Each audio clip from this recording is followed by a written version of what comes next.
여러분은 요즘에 어떤 문제와 씨름을 하십니까? 개인마다 가정마다 씨름하는 문제가 다르겠죠. 어떤 문제를 붙들고 씨름하느냐 하는 것보다 더 우리가 중요하게 생각해야 될 지점은 내가 어떤 씨름을 하느냐 하는 것입니다. 우리가 이 야곱의 야복 씨름을 통해서 하나님의 백성은 이런 씨름을 해야 되는구나.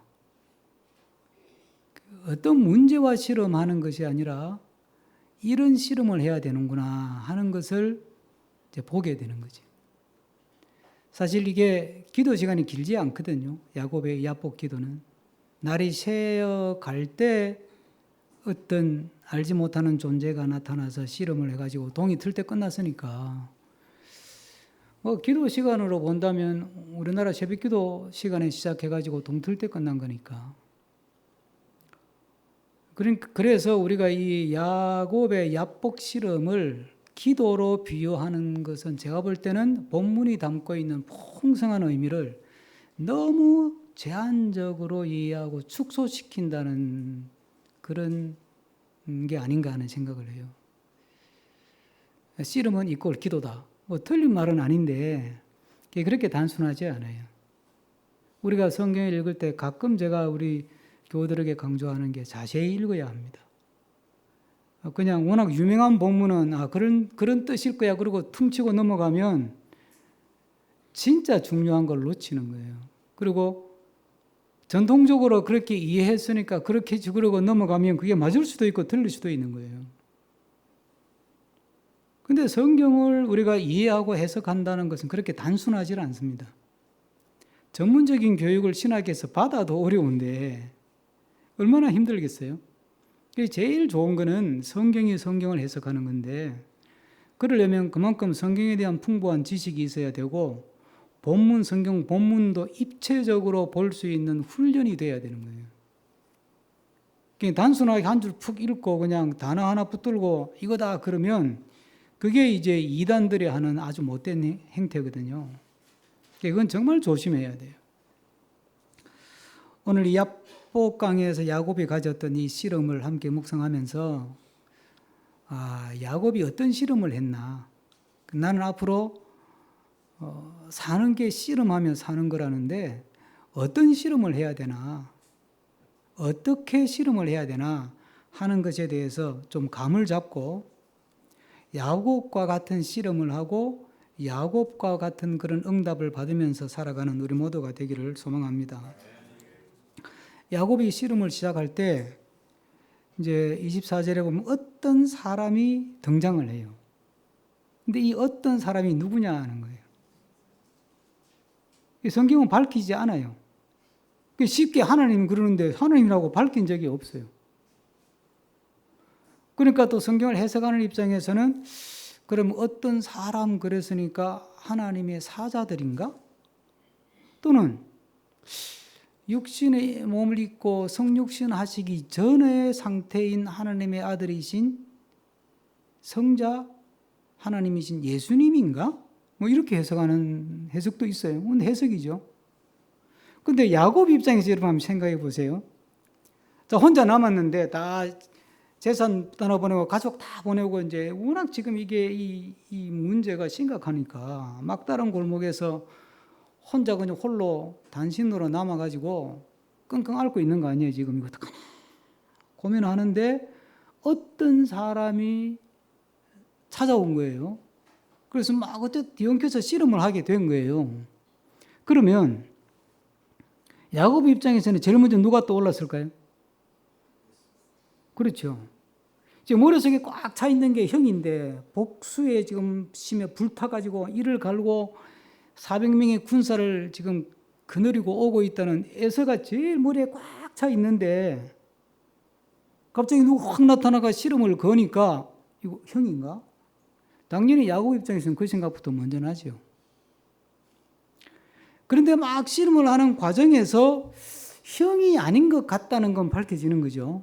그 뭐 본문에서 읽어보면 우리가 느낌상 형이 아니다는 감은 잡은 것 같아요. 그럼 도대체 어떤 사람은 누구냐는 거예요. 근데 씨름을 한참 하다가 마지막에 야곱이 그 씨름을 걸어온 어떤 사람에게 이렇게 말을 해요. 당신 누구예요? 그래요. 이름이 뭐예요? 이름을 물어요. 그러니까 또 그 어떤 존재는 이름을 안 밝혀. 그 이름은 이야기 안 하고 하는 소리가 왜 이름을 묻냐? 너가 어떻게 감당하려고 이름을 묻냐? 그 소리에 어찌하여 이름을 묻느냐? 이러거든요. 너가 이름을 내가 공개하면 감당할 자신이 있냐? 그 이름 알 생각하지 말고 그 이름에 대해서는 답을 하지 않고 뭘 한다 그랬어요? 본문에 보세요. 29절에 뭐 해요? 축복을 해요.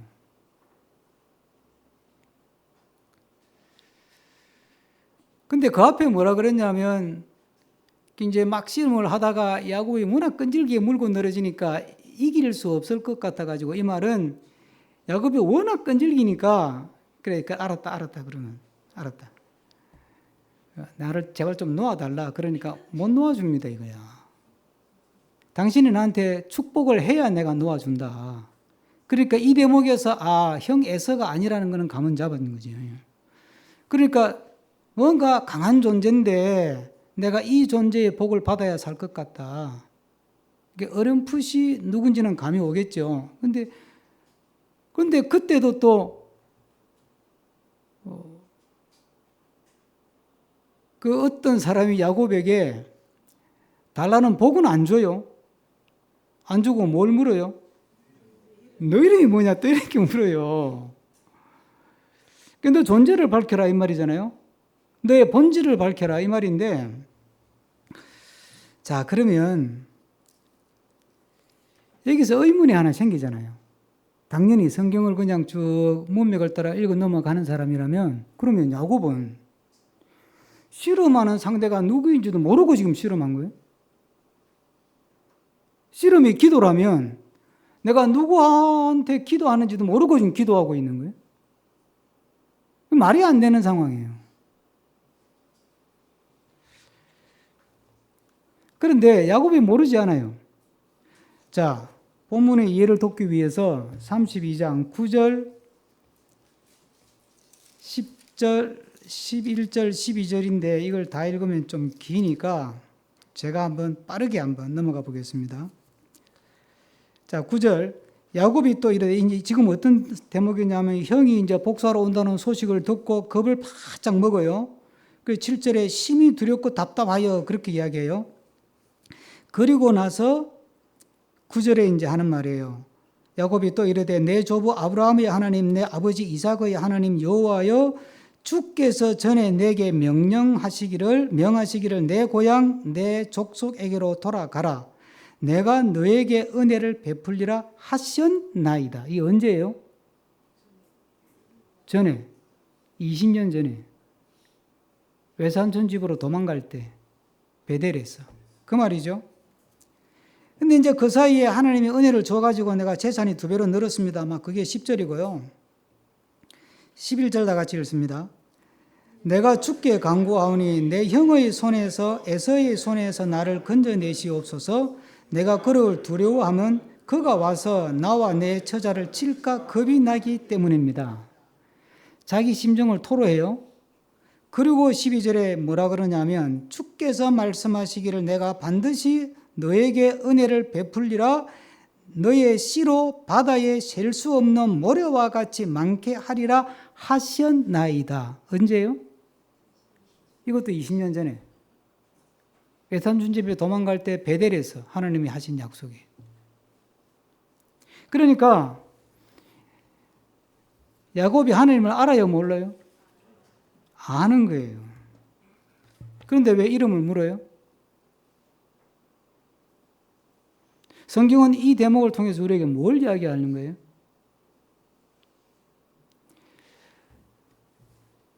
야곱이 하나님을 알아요. 왜? 아니 할아버지 아브라함한테 배웠고 이삭 아버지한테 배웠는데 왜 모르겠어요? 아는데 아직은 자기가 제대로 1대1로 인격적으로, 우리가 흔히 요즘 하는 말로 하면 인격적으로 하나님을 체험한 경험은 그렇게 많지 않아요. 그러니까 하나님에 대해서 알지만 어렴풋이 아는 거지. 이 존재가 복을 주는 존재라는 것도 어렴풋이 알기 때문에 당신의 복을 줘야 내가 놓을 수 있다, 이렇게 막 생떼를 쓰는 거 아니에요. 그러면서 야곱이 이름이 뭐예요? 누구세요? 라고 묻는 거예요. 하나님에 대해서, 내가 지금 믿고 알고 있는 하나님에 대해서 내가 좀 더 정확하게, 좀 더 깊이, 좀 더 자세하게 알고 싶습니다. 그랬더니 하나님이 이제는 내가 복을 받을 만하구나, 그러고 이제 복을 주는 거예요. 그 본문이 그렇게 흘러간단 말이에요. 우리 믿음은 하나님을 아는 만큼 믿음이 자라는 거예요. 하나님을 알아가는데 힘을 쓰면 복은 따라오는 거지, 복을 받으려고 따라가면 하나님은 멀어져요. 많은 사람들이 착각하는 것 중에 하나가, 내가 기도해가지고 내가 원하는 응답을 받으면 내 믿음도 자란다, 이렇게 생각해요. 그럴까요? 여러분 주변에 기도 응답 받아가지고 부자 된 사람 중에 믿음을 버린 사람 있어요, 없어요? 기도 응답 받아가지고 죽을 병에 걸렸다가 살아나가지고 예배당 등지고 그 세상 재미에 빠져서 사는 사람 있어요, 없어요? 차고 넘칩니다. 기도해서 내가 원하는 응답을 받는다고 해서 그것이 반드시 내 믿음의 성장에 도움이 된다, 안 된다? 그건 케이스 바이 케이스. 그건 법칙이 될 수가 없어요. 그러니까 이 순서가 바뀌어야 되는 거예요. 이게 놓치지 말아야 될 지점이 뭐냐면, 내가 하나님을 더 깊이 알고 더 자세히 알고 하나님을 알아가는 깊이가 깊어지고 폭이 넓어지고 길이가 길어지고 넓이가 더 넓어지고, 그러면 그럴수록 내 믿음은 자라고 그 결과로 복이 따라오기도 하는 거예요.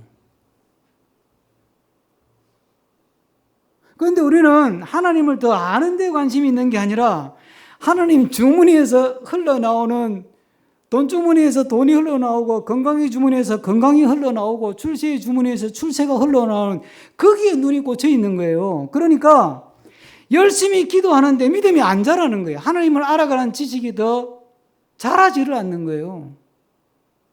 그러니까 늘 간증하고 다니는 건 뭐예요? 열심히 기도했더니 복 주더라. 그래서 내가 참 지식이 가난했는데 지금은 부자로 산다. 이딴 걸 간증하고 다니는 걸 간증이라고.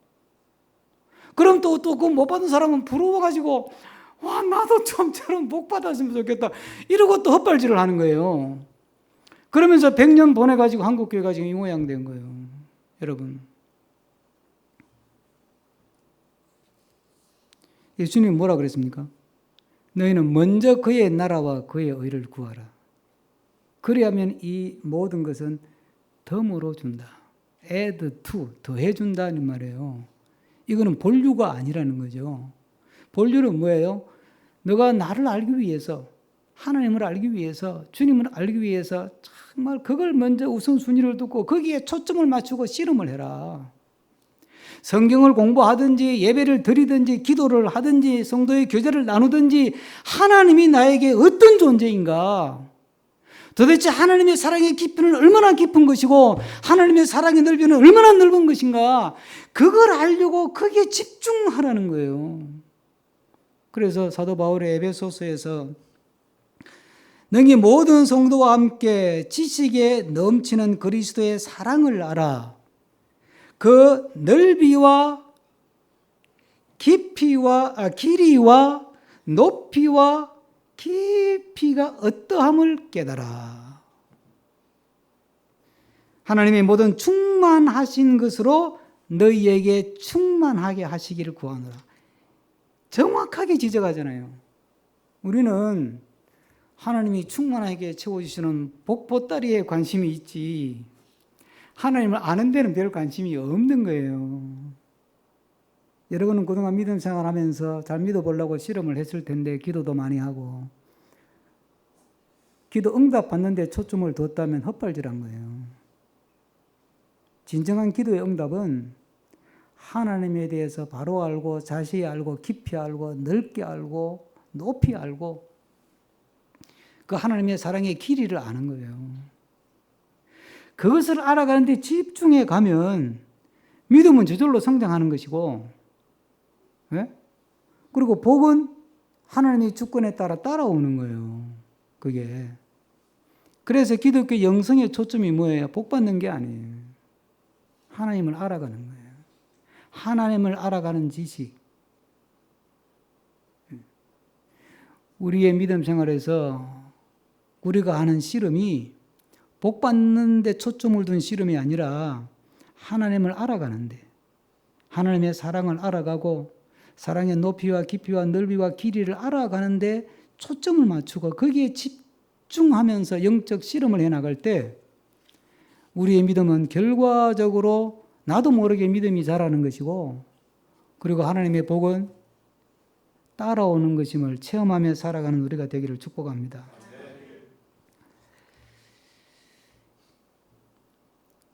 근데 이제 이 어떤 사람과 야곱이 대화하는 걸 보면 야곱이 이제 복을 주지 않으면 놓아주지 않겠다 그래요. 근데 하나님이 그러니까 어떤 사람이 복은 안 주고 뭘 물었다고요? 너 이름이 뭐냐? 그러니까 성경을 이렇게 자세히 보면 이 문맥이 어떨 때는 묻는 거하고 답하고 이게 문맥이 안 맞다니까? 복을 안 주면 안 놓아줍니다. 그러면 복 줄게 안 줄게 그 답을 해야 되는 게 맞잖아요. 대화가. 복 안 주면 안 보내줘요. 그랬더니 너 이름은 뭔데? 그럼 복 주는 거 안 주는 거예요. 이러고 나와야 되는 거 아니에요. 그럼 갑자기 이름이 뭔데? 그러니까 야곱인데요. 그러니까 이름을 묻는 건 뭐예요? 뭐 우리나라도 그렇지만 특히 이 성경을 이해하는 데 중요한 개념 중에 하나가 성경에서 이름을 사용하는 것은 그 사람의 본질을 묻는 거예요. 본질이라는 말이 좀 어렵다면 그 사람의 됨됨이를 묻는 거예요. 너가 어떤 존재냐는 거지. 너의 정체성이 뭐냐. 야곱인데요. 야곱이 뭐예요? 이름의 뜻이? 약탈자, 훔치는 놈, 사기꾼, 교활한 인간, 욕심쟁이, 술수쟁이 그런 거 아니에요. 나 약탈자인데요. 너 이름이 뭔데? 교활한 놈인데요. 너 이름이 뭐야? 다른 사람 발 뒤꿈치 잡은 놈인데요. 이게 참 그렇잖아요, 야곱이. 이게 하나님이 뭘 원하는 거예요? 하나님을 알아가는 씨름이라고 하는 것은 결과적으로 나를 알아가는 씨름이라는 거예요. 이사야는 우리가 아는 것처럼 유다 왕국의 왕족입니다. 그 왕족으로 태어났는데 하나님의 부름을 소명을 받아가지고 선지자가 된 거예요. 그래서 이제 1장부터 쫙 선지 활동을 해요. 그 유명한 말들을 많이 하죠. 그러다가 이제 우시야 왕이라고 하는 그 집안의 어른이 세상을 떠났어요. 바로 그 해 어느 날이에요. 어느 날 이 이사야가 뭐 기도를 했는지 뭐 묵상을 했는지 성전을 찾아갔는지는 그건 성경에 안 나와요. 안 나오고 어느 날 갑자기 뭐가 확 보이는 거예요. 뭐 환상이 보였든지 보이는데 그 이게 드러나는 이 환상 뭐 보이는 게 이게 심상치가 않은 거예요. 높은 보좌가 있는데 그 위에 주님이 다 앉아 계신 하나님이라는 존재가 앉아 있는 거예요. 그리고 그 존재자로부터 옷깃이 쫙 드리워지는데 이 옷깃이 성전에 꽉 채워지는 거예요. 그리고 그 주위에는 이 그룹, 천사라는 존재가 막 날아다니는데 천사마다 날개가 6개야. 2개, 6개의 날개가 붙은 천사가 막 그 어떤 하나님 주변의 보좌 주위를 날아다니는데 두 개 가지고는 눈을 가리고 있고, 두 개 가지고는 발을 가리고 있고, 두 개 가지고 나는 거예요. 이게 형상이 희한하죠. 눈 가리고 발 가린다는 것도 이상하잖아요. 오늘은 그 본문을 묵상하는 시간이 아니니까 하여튼 그런 환상을 봐요. 그러면서 이 그룹들이 막 노래를 찬양을 하는 거예요. 찬양의 내용이 뭐냐면 거룩하다 거룩하다 거룩하다 만군의 여호와여, 그의 영광이 온 땅에 충만하도다. 그런데 그 찬양이 막 울려 퍼지는데 갑자기 이사야의 마음속에 그 찬양이 거룩하다 거룩하다 거룩하다 그의 영광이, 그 찬양이 팍 울려 퍼지는데 그 가슴을, 마음을 쿵 하고 때리는 거예요. 아, 내가 거룩하지 않구나. 내가 하나님의 영광 앞에 딱 드러났을 때, 그 영광의 거울 앞에 비춰졌을 때 내가 너무 추하구나. 그래서 자기도 모르게 이 이사야가 팍 꼬꾸러지잖아요. 이사야 6장에 보면. 그러면서 뭐라 그래요? 화로다. 큰일 났다. 내가 망하게 생겼다. 내가 입술이 부정한 백성 중에 태어난 자다. 이게 생각해봐요. 그동안에 왕족으로서 그래도 소명받아가지고 선지자가 돼가지고 막 제대로 믿어라, 똑바로 믿어라, 믿음 생활 잘하자 그러고 설교하고 다니는 사람인데 갑자기 하나님의 거룩하심 앞에 딱 직면하니까 아이고 이 입술을 가지고 내가 그렇게 떠들고 다닐 거는 그 소리 아니에요. 이게. 여러분, 하나님을 제대로 만나면 하나님이 제대로 보이는 게 아니고 누가 보인다고요? 내가 보인다니까. 그래서 은혜 받은 사람은 내가 어떤 존재인지, 나의 정체성에 대해서, 나의 됨됨이에 대해서, 나의 인격에 대해서 내 스스로가 그걸 느끼게 되는 거예요. 그래서 은혜 받은 사람은 잘난 척 할 수가 없는 거예요. 막 은혜 받았다고 떠들고 간증하고 다니는 거, 그게 성경 원리에는 맞지 않아요. 은혜 받으면 내 좋은 게 보이는데,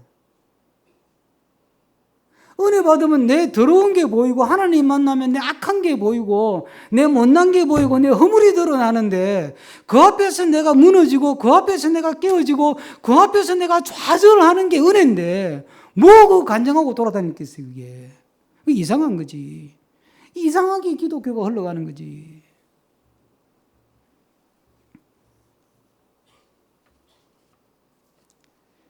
우리가 해야 될 씨름은 하나님과 씨름하는 거예요. 그죠? 하나님을 더 알아가기 위해서. 그러다 보면 내가 보이는 거예요. 나를 알게 돼요. 그 앞에서, 하나님 앞에서 그냥 회개할 수밖에 없고, 통에 차복할 수밖에 없고, 무너질 수밖에 없는 거예요. 근데 안 무너질라 그러잖아요. 그러면 결국은 깨지는 거예요.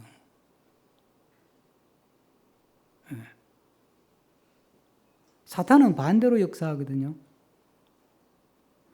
사탄을 만나면 내 힘이 세지잖아요. 그 예수님한테 시험한 게 사탄이 세 가지 아니에요, 세 가지. 사탄을 제대로 만나면요, 부자가 돼요. 권력을 가져요. 출세를 해요. 명예와 인기를 얻어요. 금메달 딴다니까. 근데 하나님을 만나면 꼬꾸라져요, 그냥.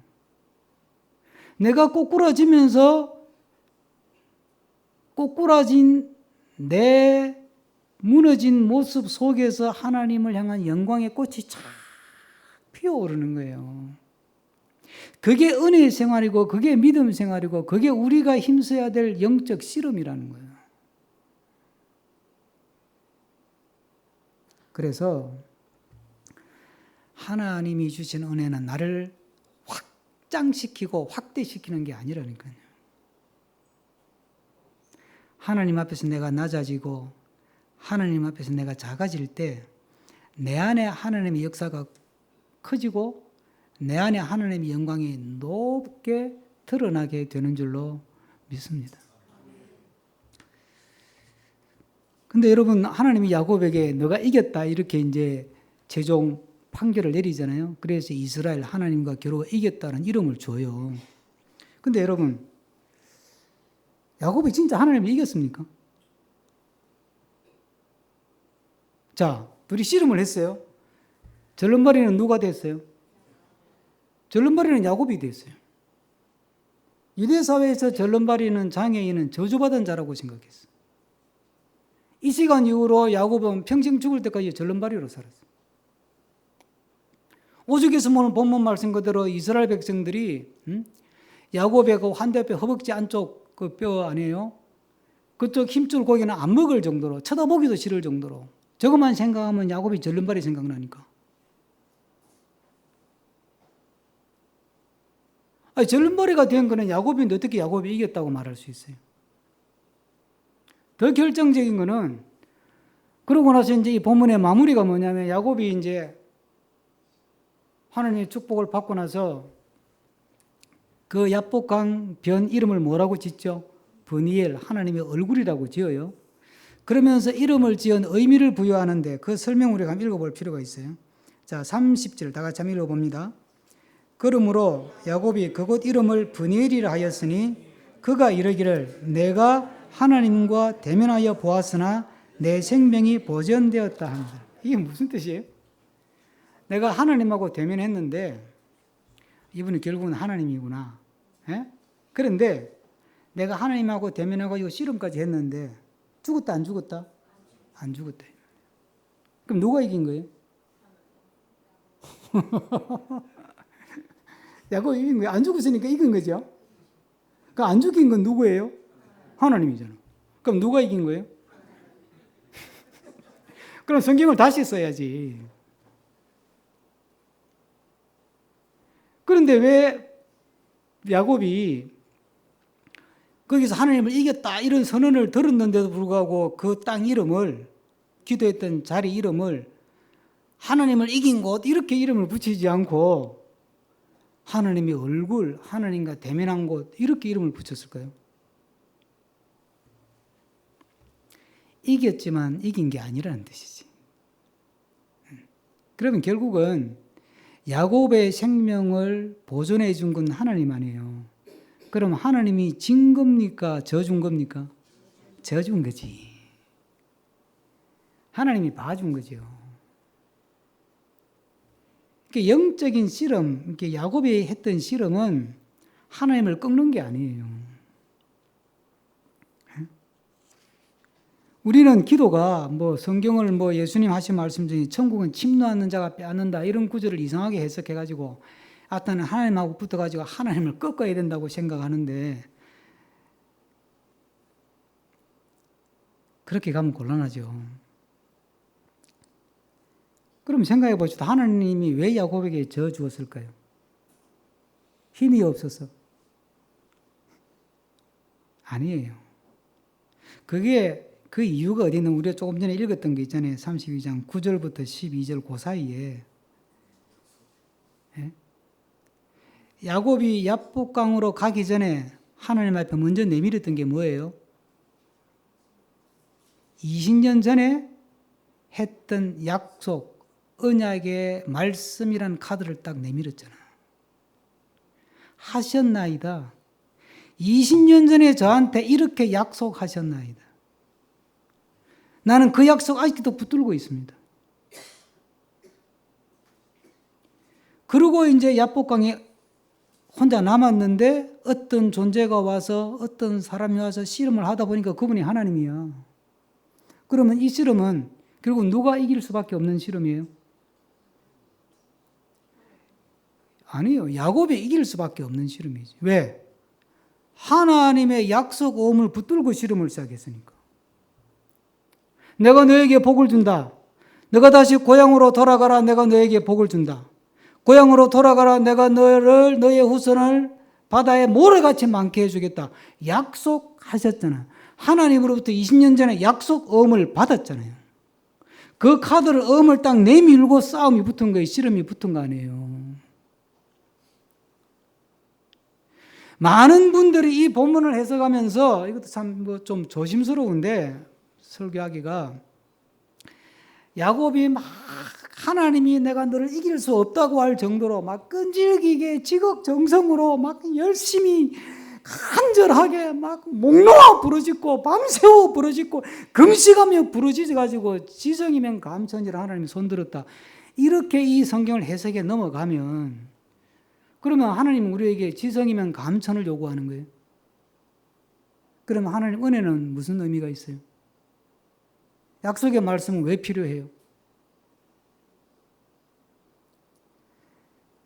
우리가 하나님과의 관계에서 해야 될 씨름은 지성이면 감천이라고 하는 그런 어떤 원리를 가지고 하나님을 압박하는 게 아니고 하나님이 이 성경 말씀을 통해서 우리에게 주신 약속의 말씀을 붙들고 약속의 말씀을 근거로 씨름을 하는 거예요.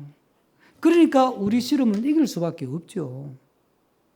이 말씀 속에 하나님이 수많은 약속을 하셨잖아요. 독생하신 예수 그리스도를 이 땅에 보내주시는 그 사랑의 약속부터 시작해서 구하라 주실 것이요 찾아라 찾을 것이요 두드리면 열린다. 전심으로 나를 찾고 찾으면 나를 만나준다.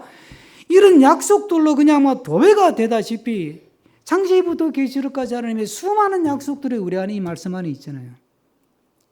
이 말씀을 붙들고 약속에 근거해서 하나님과 씨름할 때 하나님은 결국은 질 수밖에 없는 씨름을 걸어오는 거예요.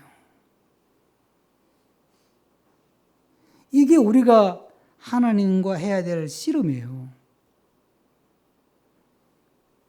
제가 우연히 어저께 설교 준비하다가 저도 처음 들었는데 뭐 시골 의사 TV인가 이런 누구 그게 어떻게 연결이 돼가지고 이렇게 시골에서 의사하면서 지내는 믿는 사람인데 그 영상을 보니까 재밌더라고. 그 사람이 찬양을 하길래 한번 들어봤어요. 그 찬양의 제목이 예수의 길이야. 그래서 제가 가사를 가만히 들어보니까 야, 이게 참 누가 가사를 썼는지 야곱의 본문을 충실히 이해한 것 같아요. 안개 속에서 주님을 보내 아무도 없을 것 같던 그곳에서 야복강이죠. 손내 미셔서 나를 붙드네. 길을 잃고 쓰러져 가던 그곳에서 주 말씀하시네. 내 손 잡으라고. 내가 곧 길이요 진리요 생명이니 나그네의 길을 보내 주 예비하신 곳 다른 길로 돌아서지 않으리. 예수의 길 그 좁은 길 나를 걷게 주 손잡고. 그 다음 가사가 뭐냐. 이게 제 마음에 탁 와닿더라고요. 그 무엇도 두렵지 않네. 주님 주신 약속 내게 있으니. 여러분, 우리가 우리에 대해서 우리는 하나님이 주신 약속을 가진 사람이다. 이걸 잊지 말아야 돼. 이 두꺼운 성경을 통해서 하루에 읽기도 어려운 이 많은 양을 통해서 주님이 우리에게 하시고 싶은 말씀이 뭐예요? 내가 너에게 약속을 준다. 우리는 하나님의 약속의 말씀을 가진 존재들이에요. 그 말씀을 가지고 그 말씀을 근거로 그 하나님이 주신 부도날 이유가 없는 약속 엄과 같은 그 말씀을 붙잡고 우리가 하나님과 씨름할 때 하나님은 끝끝내 우리에게 져주시는 거예요. 그래서 번일에서 일어나서 거닐 때 동쪽에서 해가 솟았더라 이렇게 돼 있잖아요. 참 멋있는 장면이죠. 그림을 좀 그린다면 그 의미를 담아서 그린다면 얼마나 좋을까요? 야복의 강 그 씨름하는 곳이 분이엘이 되고 그곳에서 동쪽에 싹 솟아오르는 태양을 보는 거예요. 그게 하나님과 씨름하며 살아가는 사람에게 주신 하나님의 약속이에요.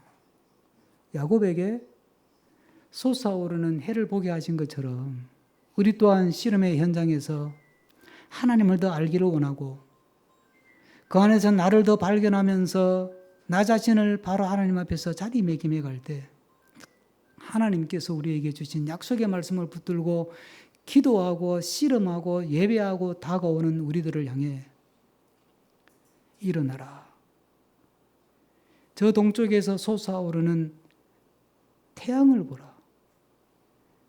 약속의 태양이요 은혜의 해가 솟아오르는 이런 삶을 경험하며 살아가는 우리 모두가 되기를 축복합니다. 기도하겠습니다.